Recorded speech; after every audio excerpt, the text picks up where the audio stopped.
foto heula.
Kamu telah melakukan apa sehingga Trias marah-marah? Mencoret meja Trias, Pak. Kenapa kamu mencoret meja Trias? Karena Trias menempelkan permen karet di meja Talita, Pak. Oh, kayak gitu. Terus kamu tahu sudah melanggar keyakinan kelas? Tahu, Pak. Terus karena kamu sudah melanggar, apa yang akan kamu lakukan? Membersihkan meja Trias, Pak. Kamu siap membersihkan mejanya Trias? Siap. Oh ya. Yang penting jangan diulangi ke depannya. Kamu ya tetap ya harus saling sayang menyayangi sama teman. Pak Guru akan membuat kesepakatan kelas. Kita akan membuat kesepakatan kelas bersama-sama ya. Yuk usulkan kesepakatan pembelajaran kita hari ini. Siapa? Cung. Istirahat tepat waktu. Oh ya, kita buat kesepakatan kelas.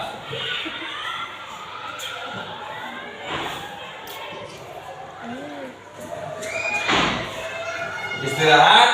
Tepat waktu. Ya, istirahat tepat waktu.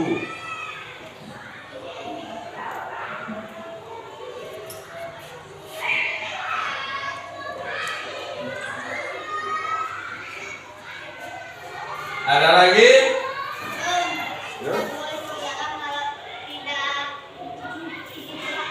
Ya. Tidak boleh ke belakang kalau tidak izin ya. Boleh ke belakang asal izin ke Pak Guru ya. Berarti boleh ke belakang asal izin ke Pak Guru ya.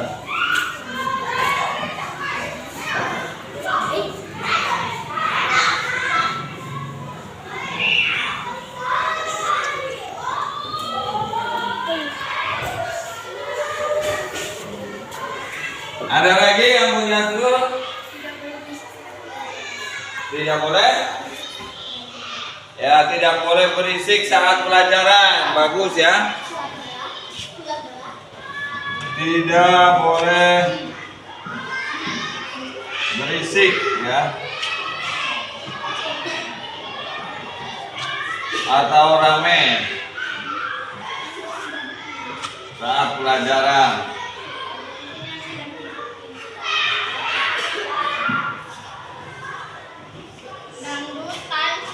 Ada lagi?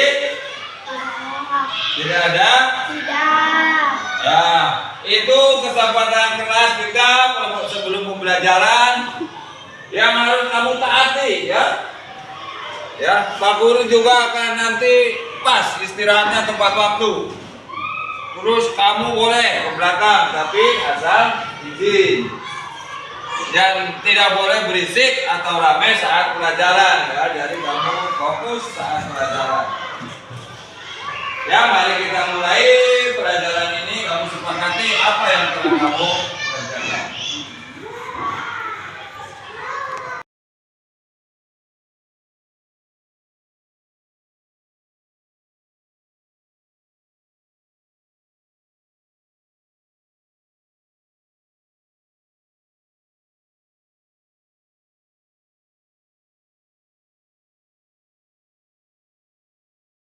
Hari Senin kami senang mengikuti upacara bendera. Kami senang apalagi menjadi petugas upacara. Sudah waktu sholat zuhur, kami selalu sholat berjamaah. Kami sangat senang sholat berjamaah. Yuk. Pembelajaran Pak Surono menyenangkan. Kami merasa dihargai dengan pembuatan kesepakatan belajar. Karena kami bebas mengusulkan pendapat dan kami bersama-sama menaati kesepakatan yang telah kami buat. Setelah saya melakukan kesalahan mencoret meja pakai tip-ek, saya merasa malu dan tidak akan mengulangi kembali. Terima kasih Pak Guru Surono yang tidak marah kepada saya.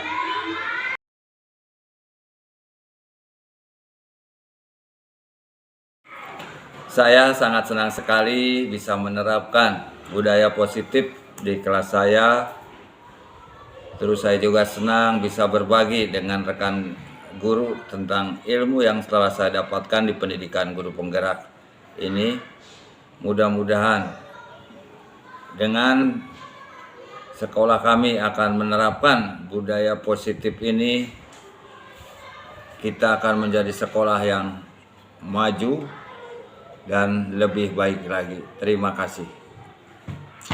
Saya senang sekali mendapatkan ilmu dari calon CGP Pak Surono.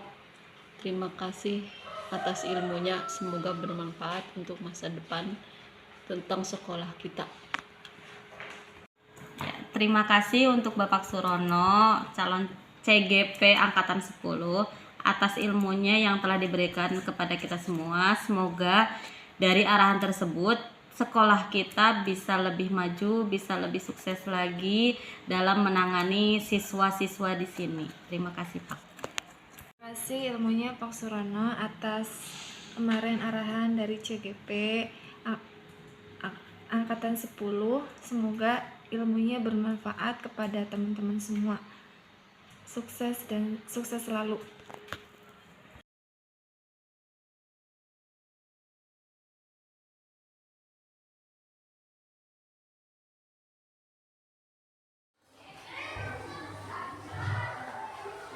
Assalamualaikum warahmatullahi wabarakatuh. Waalaikumsalam warahmatullahi wabarakatuh. Alhamdulillahirabbil alamin. Puji syukur kehadirat Allah Subhanahu wa taala yang mana pada hari ini kita bisa berkumpul di ruangan kelas 6 untuk acara saya sebagai CGP Angkatan 10. Ya, dalam hal ini saya akan menyampaikan pemahaman saya, ilmu yang telah saya dapatkan di modul 1.4 yaitu budaya positif. Apa itu budaya positif? Nanti saya sampaikan. Ya, mudah-mudahan kita dapat melaksanakannya di sekolah kita Terima kasih ya. Yang pertama terima kasih kepada Ibu Kepala Sekolah yang telah memfasilitasi kegiatan mandiri dengan membuat grup sharing atau penyampaian pada grup komunitas belajar di sekolah. Ya.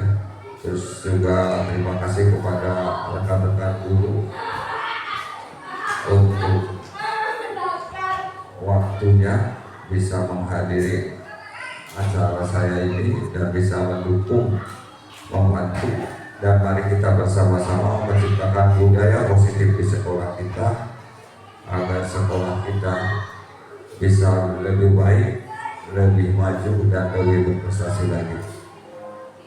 Sebelum acara pertama, mari kita buka acara ini dengan bacaan basmalah bersama-sama. Bismillahirrahmanirrahim.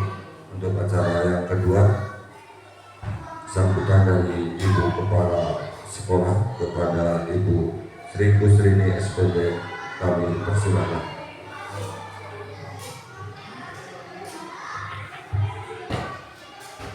Pada diri saya, sebelumnya Assalamualaikum warahmatullahi wabarakatuh. Alhamdulillahirrahmanirrahim, pada kesempatan pagi hari yang cerah ini kita sudah diberi kesehatan sehingga kita bisa berkumpul di ruangan yang sangat sederhana ini untuk mengikuti aksi nyata dari budaya positif dari CGP kita dalam keadaan sehat tanpa kurang suatu apa. Alhamdulillah juga hari ini kita sudah siap semangat untuk mendengarkan paparan dari teman kita Pak Surono SPD. Intinya dalam pelaksanaan hari ini, kegiatan hari ini, kami mohon kepada Bapak dan Ibu semua, mari kita ikuti bersama-sama apa yang nanti disampaikan oleh Bapak Surono. Semoga dan yakin ini nanti sangat bermanfaat bagi kita. Dan yang kedua, kita doakan mudah-mudahan Bapak Surono di dalam mengikuti CGP Angkatan 10 sukses dan berhasil dengan baik. Kemudian dampaknya tidak hanya itu, nanti setelah Pak Surono lulus, kita akan ikut ketularan, kita akan menjadi juga CGP. Mudah-mudahan di sekolah kita ini semua guru akan menjadi guru penggerak. Intinya untuk memajukan pendidikan di Indonesia.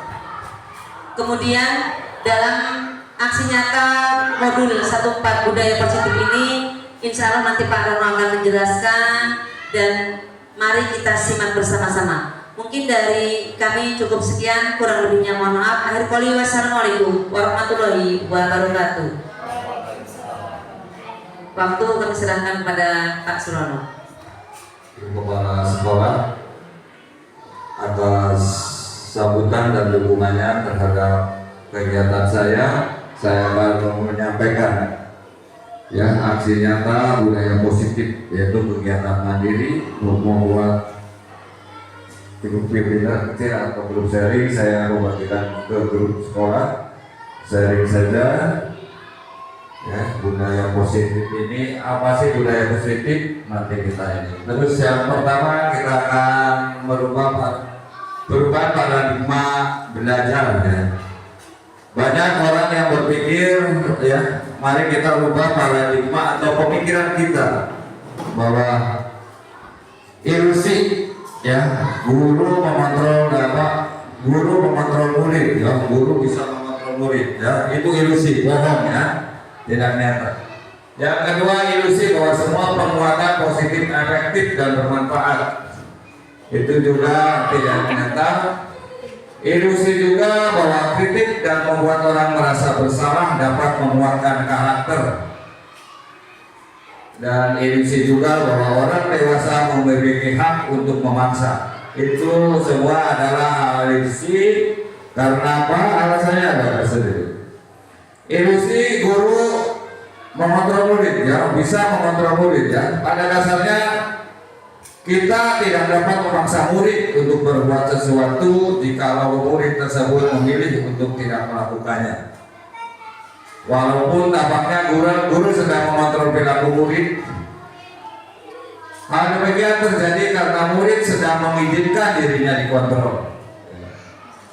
Kalau tidak kan biasanya ngambek ya. Saat itu bentuk kontrol guru menjadi kebutuhan dasar yang dipilih murid tersebut. Teori kontrol ini menyatakan bahwa semua perilaku memiliki tujuan. Bahkan terhadap perilaku yang buruk sekalipun tetap memiliki tujuan. Ya, itu ilusi ya untuk kenapa. Terus selanjutnya nomor 4, ilusi bahwa semua perbuatan positif, efektif dan bermanfaat. Wah, dibuat kamu tidak boleh nakal, kamu tidak boleh makan, tidak boleh nakal, atau kamu harus seperti ini, seperti ini. Itu sebenarnya ya tidak bagus ya, karena apa? Perbuatan positif atau bujukan adalah bentuk-bentuk kontrol, sedangkan usaha untuk mempengaruhi murid agar mengulangi sesuatu perilaku tertentu adalah suatu usaha untuk mengontrol murid tersebut dalam jangka waktu tertentu. Jadi kemungkinan murid tersebut akan menyadarinya dan mencoba untuk menolak bujukan kita. Bisa jadi murid tersebut menjadi tergantung pada pendapat sang guru untuk berusaha ya. Jadi tetap apa-apa harus menunggu perintah guru, dari ketergantungan terhadap guru. Selanjutnya, ilusi bahwa kritik dapat membuat orang merasa bersalah, dapat menguatkan karakter. Menggunakan kritik dan merasa bersalah untuk mengontrol murid menuju pada identitas gagal. Mereka belajar untuk merasa buruk tentang diri mereka, maka mengembangkan dialog diri yang negatif kadang-kala sulit bagi guru untuk mengidentifikasi bahwa mereka sedang melakukan perilaku ini. Karena seringkali guru cukup menggunakan suara halus untuk menyampaikan pesan negatif. Ya. Selanjutnya, ilusi juga dibawa bahwa orang dewasa memiliki hak untuk memaksa. Banyak orang dewasa yang percaya bahwa mereka memiliki tanggung jawab untuk membuat murid-murid berbuat hal tertentu. Apapun yang dilakukan dapat diterima selama ada sebuah kemajuan berdasarkan sebuah pengakuan kinerja. Pada saat itu pula orang dewasa akan menyadari bahwa perilaku memaksa tidak akan efektif untuk jangka waktu panjang dan sebuah hubungan permusuhan akan terbentuk ataupun terjadi ya. Jadi murid itu akan selalu memusuhi kita ketika kita selalu memaksakan kamu tidak boleh nakal, kamu tidak boleh, dan dia akan ingat selalu sampai dia lulus bahwa kita akan dimusuhi oleh murid. Terus selanjutnya kita juga akan belajar seperti apakah yang diharapkan di profil pelajar Pancasila. Ya, yang pertama adalah beriman, bertakwa kepada Tuhan Yang Maha Esa dan berakhlak mulia. Ya, ini sudah kita coba dengan banyak kegiatan kayak sholat berjamaah, pembacaan Asmaul Husna kayak hari Jumat ya. Terus juga mandiri ya. Profil pelajar Pancasila itu menginginkan murid yang mandiri ya, tidak tergantung kepada teman, guru ataupun orang tua, yang mandiri. Bernalar kritis ya, berpikir bisa ketika dia disuruh apa bisa bernalar kritis. Oh, saya harus begini, harus begini. Berkebinekaan global. Apa sih berkebinekaan global?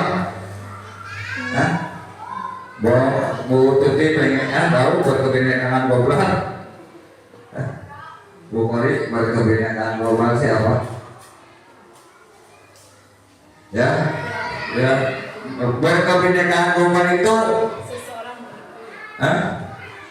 mampu memahami dan menghargai keberagaman, keberbedaan. Jadi ketika dia di Kalimantan, di Jakarta, dia bisa memahami orang yang dengan bahasa yang lain. Ketika di luar negeri, atau minimal ini global, jadi seluruh dunia. Dia juga mampu menghormati budaya, memahami budaya yang ada di negara itu. Ya, bergotong royong ini sudah sering kita lakukan di desa kita mah banyak contoh-contohnya. Terus juga kreatif, ya, kreatif ya. Profil Pancasila mengharapkan pelajar yang kreatif.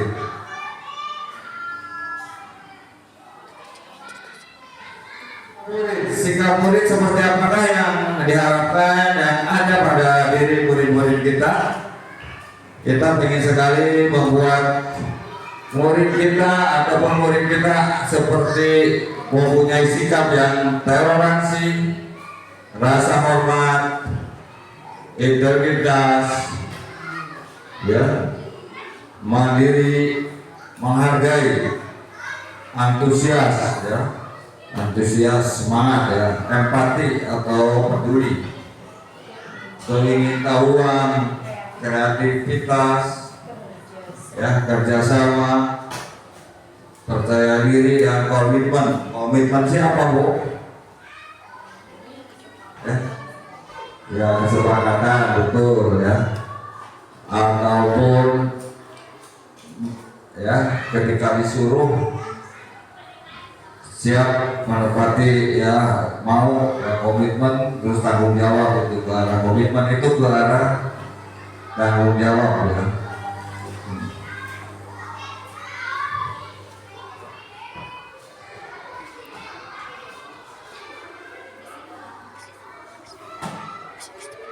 Nah, sedikit positif ini yang pertama dalam kesimpulan saya mengenai peran saya dalam metodologi sekolah. Ya, intinya seorang guru sebagai seorang guru kita harus perlu menciptakan budaya positif. Ya, budaya positif ini itu dapat dirancangkan dengan menerapkan konsep inti seperti disiplin positif, memahami motivasi perilaku manusia berkaitan dengan hukuman dan penghargaan, posisi kontrol seorang guru, membuat keyakinan keras, pembuatan keyakinan keras dan penyelesaian masalah.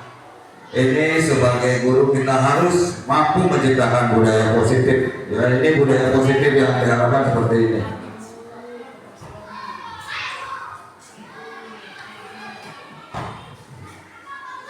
Ya. Terus budaya positif juga ada peran disiplin positif. Jadi disiplin positif ini adalah bagian dari budaya positif. Yang pertama, cara penerapan disiplin yang mengajarkan anak bertanggung jawab dan menemukan kesadaran diri berdasarkan nilai-nilai kebajikan. Ya, ditumbuhkan ya, menumbuhkannya. Ya, terus yang kedua lebih ke arah disiplin diri yang dapat mengontrol diri dalam melakukan segala tindakan. Ya, kita sebagai guru harus mampu mengontrol diri tindakan kita. Ya, disiplin positif. Ya, kalau guru harus berangkat kasih ya. Jadi mengontrol diri kita tanpa ya, bukan karena takut sama kepala sekolah atau takut sama rekan guru, tapi memang karena disiplin diri kita sendiri ya. Ya, dan dapat mengontrol diri dalam melakukan segala tindakan. Selanjutnya yang ketiga, dapat membuat, memahami dan menyadari berdasarkan motivasi internal, bukan akibat paksaan, pujian atau hukuman. Nah, kalau saya mau berangkat kasih biar dipuji sama bu kepala atau bagaimana, itu bukan ya, tetapi karena memang ya kemauan sendiri ataupun mengontrol diri melakukan segala tindakan. Bukan karena paksaan, aduh saya takut atau bagaimana ya, tapi ini memang karena tugas kita.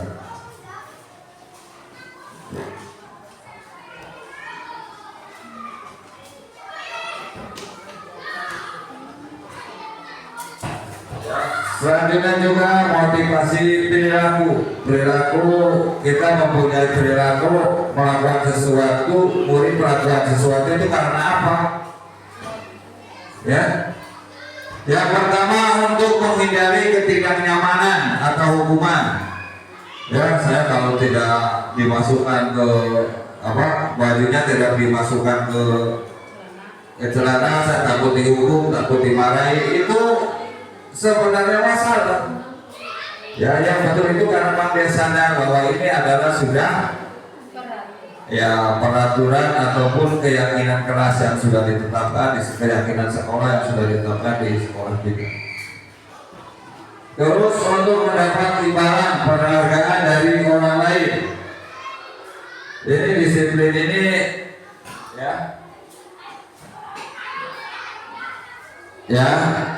kurang bagus juga ya ketika kita motivasi perilaku ketika melakukan sesuatu saya harus detail, harus yakin untuk mendapat imbalan atau penghargaan agar dapat pujian dari bu guru kelas. Itu hilangkan sebenarnya seperti itu. Dan di karakter murid ya. Jadi motivasi yang paling bagus adalah untuk menjadi orang yang mereka inginkan dan menghargai diri sendiri dengan nilai-nilai yang mereka percaya. Ya, motivasi anak melakukan sesuatu, melakukan disiplin itu yang paling bagus adalah untuk menjadi orang yang mereka inginkan dan menghargai diri sendiri dengan nilai-nilai yang mereka percaya. Ya, bukan karena pujian, penghargaan ataupun karena takut hukuman atau ini, jadi karena memang mereka menjadi orang yang mereka inginkan, menghargai diri sendiri dan nilai-nilai yang mereka percaya.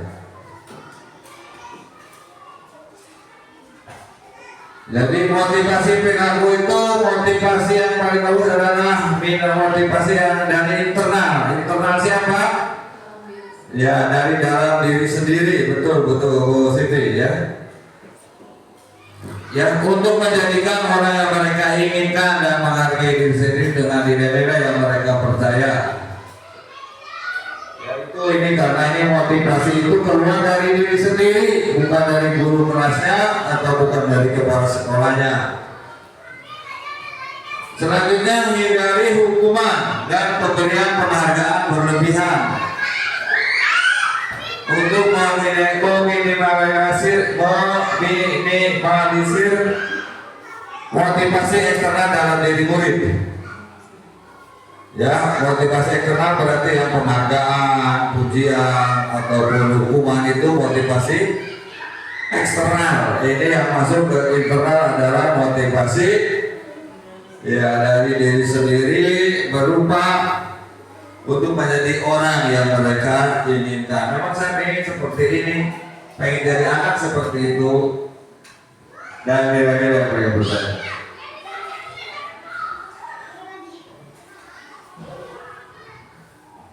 Ya,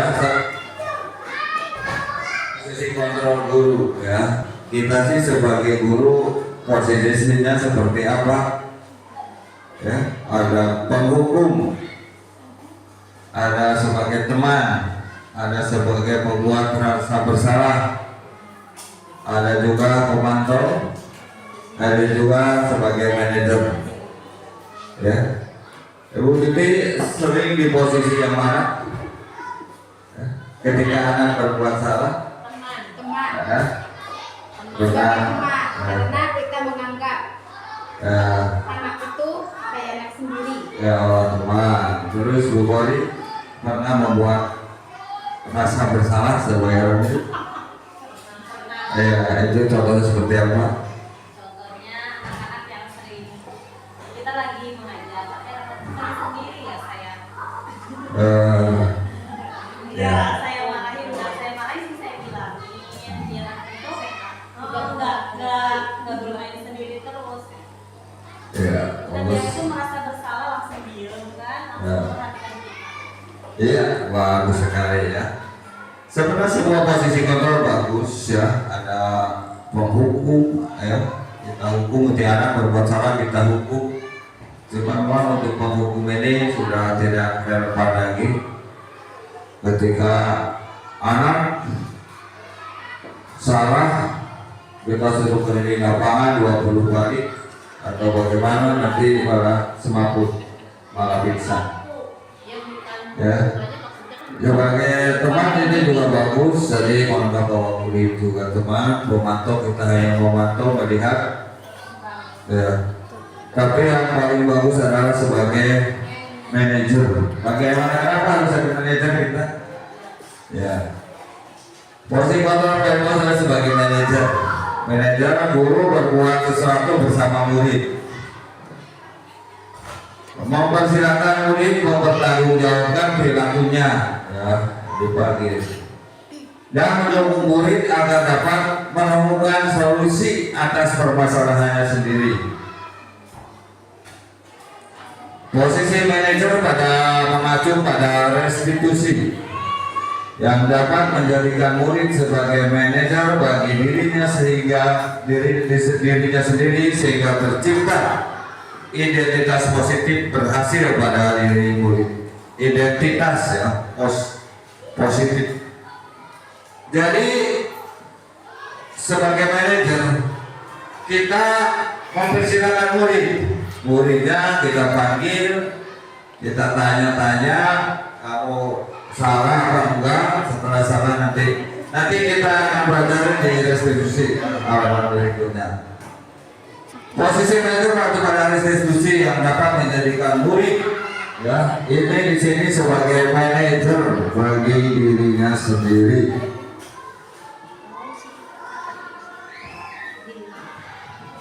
Ya, yang paling bagus bagi manajer.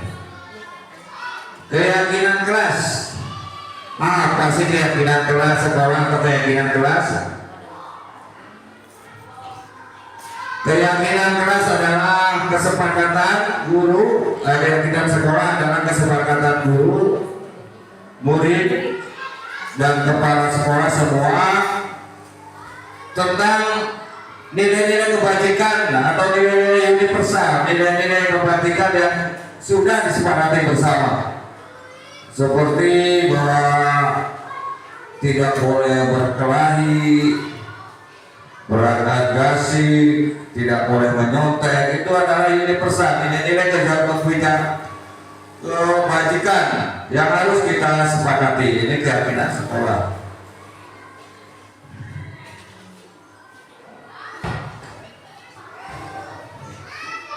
Ya, keyakinan sekolah atau kelas berupa pernyataan universal yang mudah diingat dan dipahami dan harus diterapkan di lingkungan sekolah. Apa sih universal? Universal sama kebajikan, nilai-nilai baik. Contohnya apa?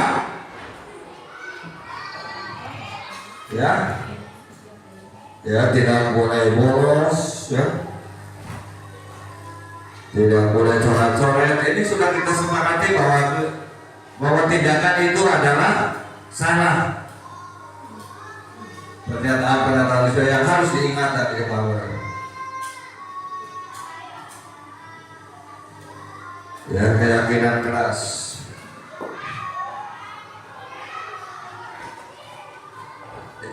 Selanjutnya tahapan segitiga restitusi. Ya, kalau di PNM pernah lihat ya Bu Tuti, ada segitiga restitusi.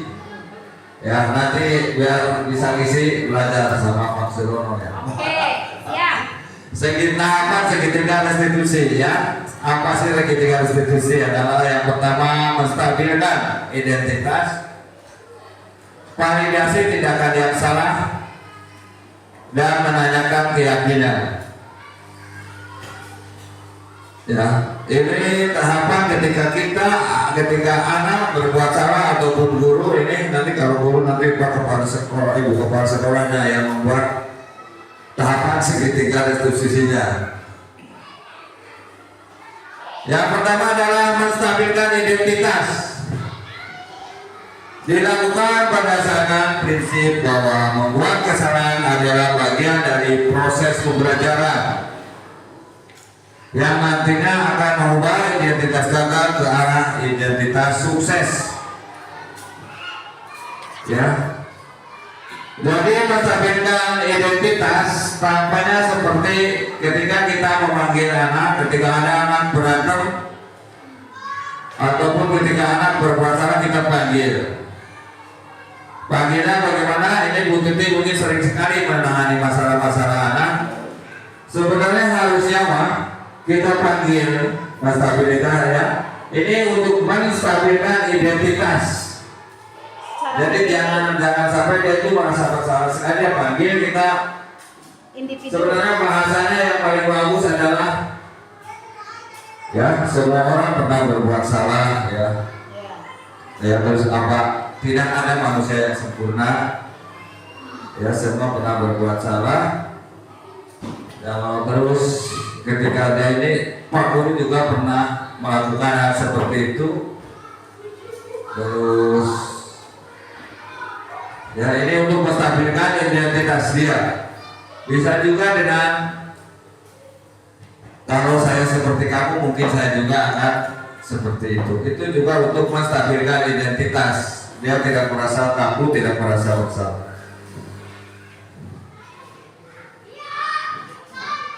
Valid ya, validasi tindakan yang salah.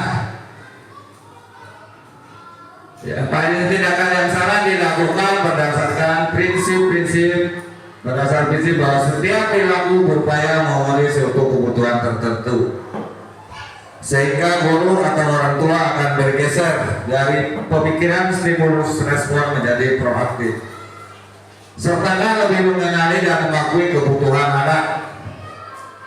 Validasi tindakan itu benar enggak ya?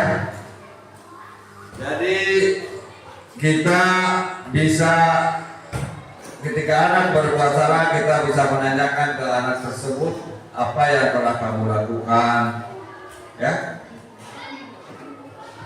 Terus kamu melakukan apa? Bisa juga ya.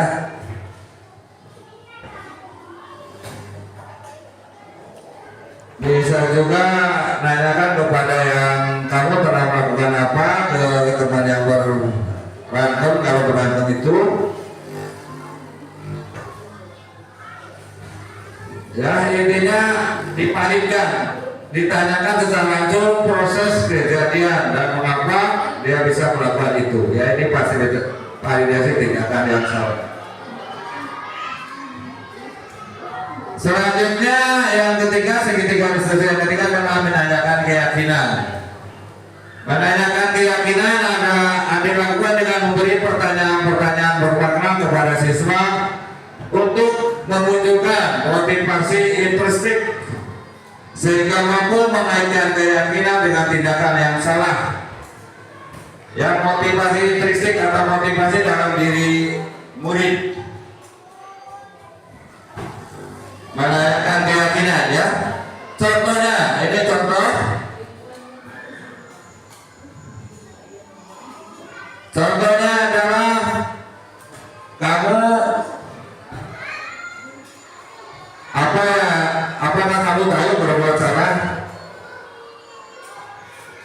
Ya saya telah melanggar. Kalau ini apakah kamu tahu kamu telah melanggar keyakinan keras? Ya, kalau bilang ya, terus kalau dia mengaku ya saya melanggar. Jadi ketika kita jangan langsung menghukum, karena kamu sudah melanggar keyakinan keras, apa yang akan kamu lakukan?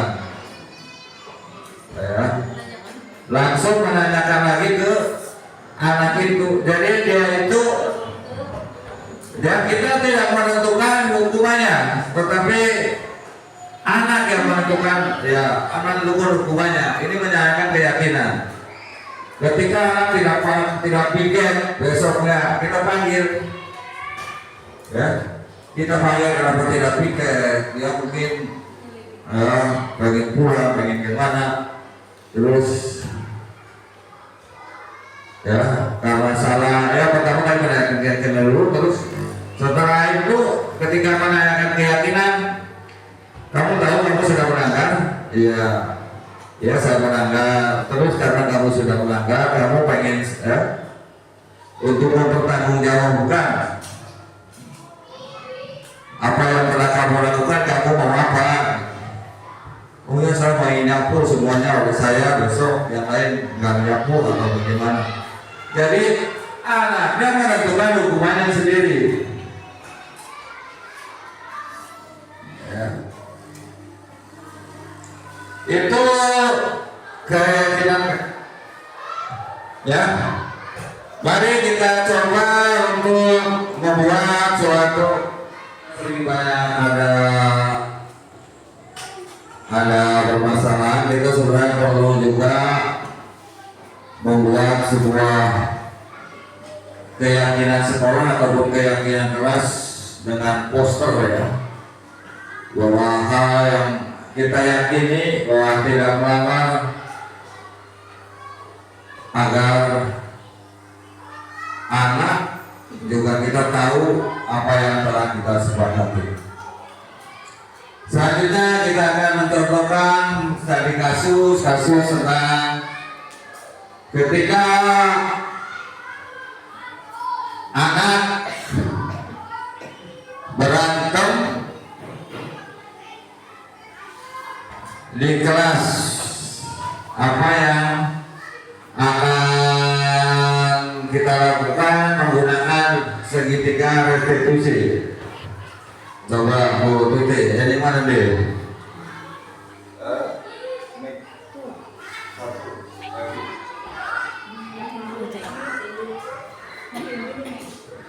Sebagai ya CGP, ya intinya apa sih yang perlu ditingkatkan di sekolah kita? Mungkin masing-masing kelas membuat keyakinan kelas sendiri, nanti dipasang ini apa saja yang tidak boleh, apa saja yang ini ya, nanti ditandatangani untuk ya guru kelas, terus tanda di ketua kelas, ya bunyinya keyakinan kelas. Jadi ketika merancang keyakinan kelas itu murid juga ikut berperan, ikut menyumbangkan. Jadi bukan hasil karya kita, tetapi hasil karya bersama antara guru dan murid. Ya, tahun ajaran baru kita sudah mempunyai keyakinan kelas sendiri-sendiri, karena takutnya anak juga lupa, saya tidak punya keyakinan kelas, saya tidak tahu melanggar keyakinan kelasnya. Tetap keyakinan kelas itu berdasarkan usulan dari murid dan guru. Kita tidak bisa langsung menempelkan bahwa ini keyakinan kelas kita. Itu bukan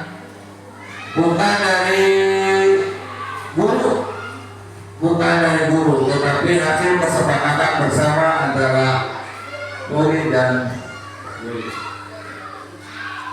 Itu mungkin pemaparan saya sampai di sini. Terima kasih. Semuanya mohon untuk Ibu Kepala Sekolah untuk ataupun yang lain untuk memberikan refleksi tentang kegiatan hari ini. Apa yang untuk menstabilkan identitas, apa yang akan dilakukan oleh guru-guru Tuti?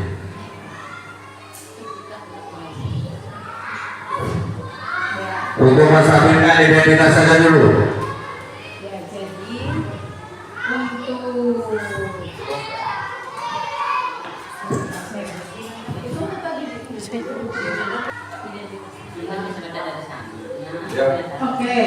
untuk masalah di kelas tentang masalah anak, di sini kita dilihat dari menstabilkan identitas. Jadi saat ada kesalahan anak yang dilakukan oleh anak, dengan cara menstabilkan identitas itu, kita itu pemberitahuannya itu secara bahwa anak itu tidak merasa bersalah sendiri. Jadi kita itu sebelumnya itu cara pemberitahuannya yaitu bahwa kesalahan itu tidak mungkin terjadi pada dirinya sendiri. Kadang-kadang bisa terjadi pada teman yang lain, dan di mana dengan cara tersebut kita langsung memberi arahan bahwa perbuatan tersebut salah, dan kita pun memberikan cara atau cara bahwa perbuatannya itu salah, terus kemudian kita kasih masukan harus seperti ini yang baik, dan itu cara menstabilkan identitas agar anak tersebut tidak merasa bersalah sendiri. Ya, itu. Iya, bagus sekali untuk pertanyaan atau jawabannya. Mungkin ada jawaban yang lain untuk menstabilkan identitas ketika ada anak berantem di kelas. Apa ya Pak? Aku atur.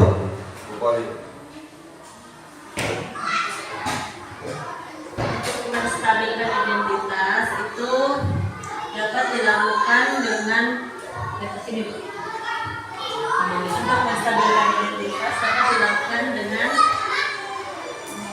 menyadari kesalahannya. Anaknya harus menyadari bahwa hal tersebut itu salah, itu dulu kan. Terus kita memberikan arahan, harusnya tidak seperti itu ya, kita harus berteman dengan siapapun, tidak berantem. Setelah seperti itu nanti anak akan menyadari bahwa oh iya saya salah, saya minta maaf, seperti itu ya. Terima kasih. Terima kasih ya, ada dua jawaban yang bagus, semuanya benar. Intinya menstabilkan identitas adalah ya, stabilnya kan sarannya itu jelas untuk stabilkan mental identitas dia ya. Kita tingkatkan dengan bahasa wajah, kita panggil, kita tenangkan dengan bahasa semua orang bisa melakukan kesalahan. Ya, terus tidak ada manusia yang tidak pernah berbuat salah. Kita tenangkan, stabilkan dia. Kalau orang lain seperti kamu, mungkin saya juga akan berantem, mungkin orang lain juga akan berantem. Itu menstabilkan identitas ya. Ya, sebuah jawaban bagus. Terus selanjutnya dalam fase validasi tindakan salah. Apa yang dilakukan ketika berada di dalam kondisi kegiatan yang kedua, validasi tindakan salah untuk kasus anak berantem? Monggo untuk Ibu Rina untuk memberi masukan ya.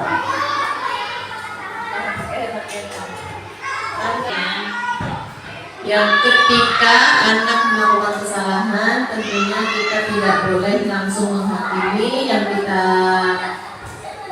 harus laksanakan yaitu kita menanyakan penyebab dari terjadinya kesalahan tadi. Makanya kan kita harus lebih hati-hati kepada anak-anak agar anak-anak tidak merasa dihakimi sendiri. Kita harus tahu apa penyebabnya. Mungkin itu Pak Lono dari saya. Ya, bagus, betul sekali bahwa validasi kita menanyakan dengan arahan. Kalau mengapa kalian berantem, aku mengapa kamu berantem, setelah ketemu, ya.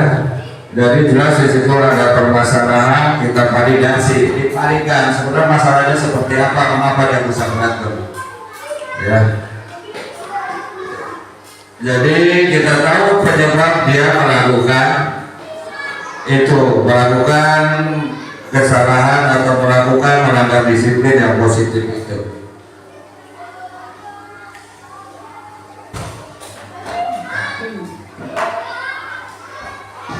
Yang selanjutnya adalah menanyakan keyakinan. Ya. Menanyakan keyakinan itu seperti apa sih ketika anak sedang berantem, terus mungkin ada yang sampai luka atau bagaimana, atau mungkin anggap saja kancingnya ada yang copot ya, ketika dia berantem sampai ada kancingnya ada yang copot. Untuk menanyakan keyakinan, jadi keyakinan itu terhadap tanggung jawab dia menentukan hukumannya sendiri. Jadi menentukan apa yang harus dia lakukan untuk mempertanggungjawabkan kesalahannya. Mungkin bisa diberi contoh Ibu Kepala bagaimana? Terima kasih. Saya akan menanggapi tentang bagaimana caranya menanyakan kepada anak, menanyakan keyakinan kepada anak yang mengalami masalah. Misalkan ada 2 orang anak yang sedang berantem, kemudian kita melihat akibatnya dari salah satu anak itu ada yang terluka atau ada yang misalkan merugikan salah satu dari anak itu. Kemudian kita panggil keduanya, kita beri nasihat dan kita tanya kepada anak yang melukai temannya tersebut.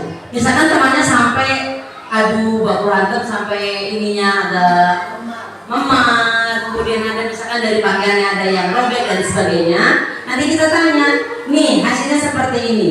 Kamu kalau berantem tidak untung salah satunya, dua-duanya akan rugi. Yang satu bajunya robek atau kancingnya lepas, yang satu juga dia merasa harus bertanggung jawab dari kejadian itu. Kemudian kita suruh anak yang melakukan hal seperti itu yang sampai merusak baju sampai robek, kita kasih pengertian, silahkan ya. Kalau kamu mengulangi seperti itu lagi, kamu harus mengganti. Tapi untuk sekarang tidak usah dulu, tidak apa-apa. Nanti suatu saat kalau diulangi lagi, kamu harus bertanggung jawab. Kemudian yang terakhir, kemudian kita menyuruh anak tersebut untuk meminta maaf dan jangan sekali lagi kejadian ini terulang lagi. Sekian, terima kasih. Ya, betul sekali jawaban Ibu Kepala Sekolah. Ya, saya menambahkan untuk menanyakan keyakinan adalah ketika anak yang pertama ditanyakan dulu, kamu sudah melanggar keyakinan keras, kamu tahu sudah melanggar keyakinan keras, tahu ya, dia tahu ya. Selanjutnya setelah dia menjawab tahu atau menjawab mengiyakan, kita tanyakan lagi. Terus karena kamu sudah melanggar keyakinan keras ataupun keyakinan sekolah, apa yang akan kamu lakukan, gitu ya? Nah, ditanyakan lagi ke dia. Jadi kita tidak akan menghukum dia ya. Terus ketika dia menjawab, mungkin dia akan menjawab, saya siap menjahit kancing, memasang kancing, atau saya siap nanti ketika ini membeli betadin atau bagaimana. Jadi hukuman itu diserahkan kepada anak ya bukan. Jadi kita tidak menentukan sendiri, tetapi kita menjelaskan, menanya bahwa keyakinan keras, kamu sudah melanggar keyakinan keras yang telah kita sepakati bersama. Ya, intinya melatih tanggung jawab, betul ya. Ya, itu tadi contoh penggunaan segitiga restitusi yang kalau bisa kita terapkan dari sekarang ya. Anak melakukan sesuatu, dia mempertanggungjawabkan sendiri, menghukum sendiri. Jadi kita hanya sebagai apa tadi Bu? Ya, posisi dari kontrol kita adalah sebagai manajer pembelajaran, bukan sebagai penghukum ya, atau pembuat perasaan bersalah ya. Itu untuk terhadap kegiatan saya hari ini. Oke, terima kasih. Kesempatan pertama dalam menyampaikan refleksi apa yang tadi sudah disampaikan oleh CGP Bapak Surono di CGP Angkatan 10. Untuk refleksi dari kami, dari saya ini, tadi setelah melihat adanya tahapan segitiga restitusi, yang pertama menstabilkan identitas, kemudian yang kedua validasi tindakan yang salah, dan yang ketiga adalah menanyakan keyakinan. Poin yang akan kami sampaikan yaitu tentang menanyakan keyakinan. Dalam menanyakan keyakinan ini mungkin intinya nanti kita antara guru dengan murid akan membuat kesepakatan kelas.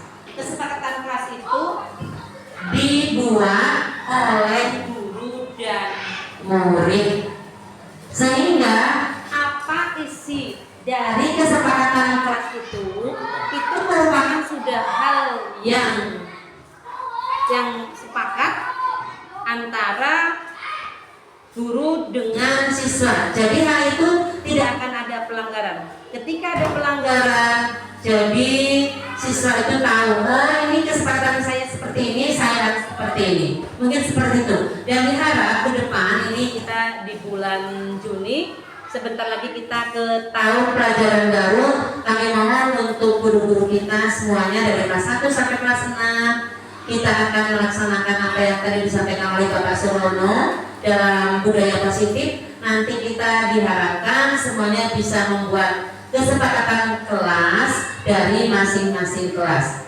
Ini tujuannya adalah untuk meningkatkan semangat anak-anak dalam belajar dan melatih anak juga bertanggung jawab dalam melaksanakan kegiatan sehari-hari apa yang mereka lakukan. Sekian, terima kasih. Selanjutnya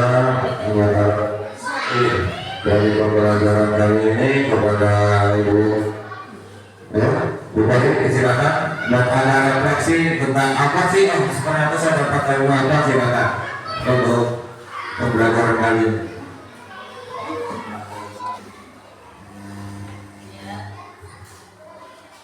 Dalam hari ini saya akan memberikan refleksi dalam kegiatan KIDP ini. Saya merasa berterima kasih kepada CGP Pak Surono. Saya mendapatkan ilmu baru.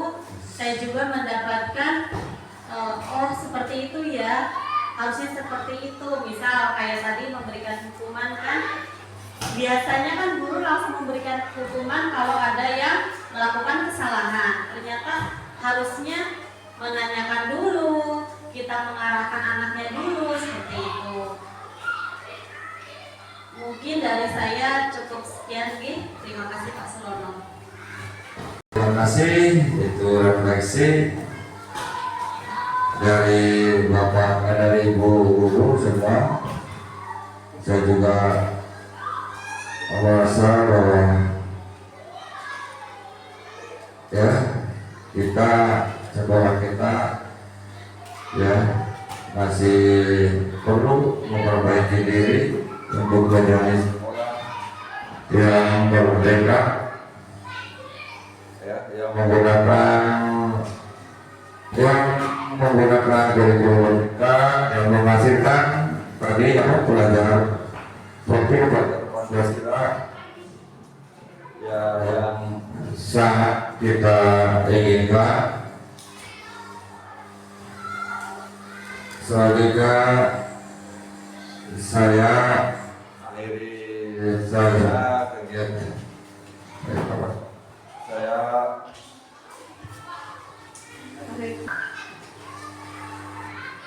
mohon maaf bila mungkin ada salah atau berbeda penyampaian dan saya mendapatkan OPD dari saya awalnya dari pendidikan guru penggerak di modul 1.4. Insya Allah mudah-mudahan nanti apabila rekan-rekan yang TGP ya jelas akan mengalami seperti ini dan sekolah kita akan lebih baik lagi dengan banyaknya TGP yang ada di sekolah kita. Saya ya sekali lagi mengucapkan terima kasih kepada Bapak Ibu guru yang telah menyempatkan waktu dan memberikan masukan refleksi kepada saya tentang kegiatan kali ini. Terima kasih. Mohon maaf atas segala kekurangan. Wassalamualaikum warahmatullahi wabarakatuh.